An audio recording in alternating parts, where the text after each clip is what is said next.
'Yan bindiga sun shiga wata gagarumar masifa yayin da rundunar sojoji suka ɗauki wani tsatsauran mataki a kan shugabanninsu.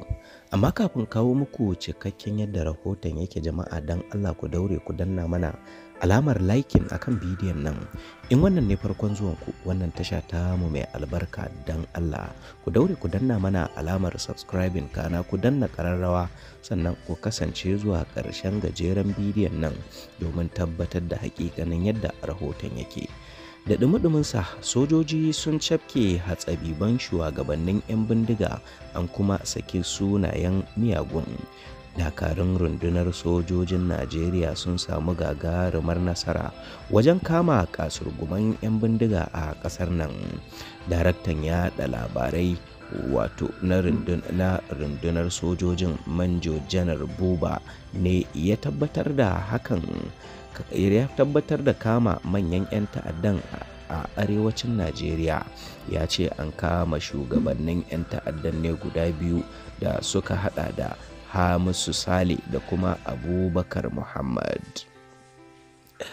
Rundunar hedkwatan tsaron ta bayyana cewa sojojin sun kama manyan shugabannin 'yan ta'addan ne guda uku tare da wasu guda 20 ga guda 269 cikin mako guda.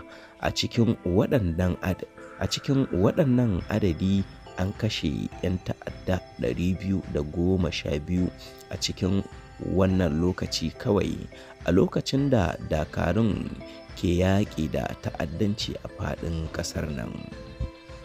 Jaridar Leadership ta rawaito cewa mai magana da yawun rundunar sojin Manjo Janar Edward Buba ne ya bayyana hakan. Jaridar The Guardian ta tabbatar da cewa hedkwatar tsaron ta bayyana cewa a arewa ta tsakiya da kuma arewa maso yamma an kubutar da mutane 152 da aka sace. Manjo Janar Buba ya ce an kama shugabannin 'yan ta'addan ne guda biyu da aka gano, wato Hamisu Sale Master da kuma Abubakar Muhammad a arewa ta tsakiya. Duka-duka a nan labaran namu ya zo ƙarshe jama'a, don Allah ku yi mana sharing saboda 'yan uwa da abokan arziki su san halin da arewacin Najeriya ke ciki. Muna godiya.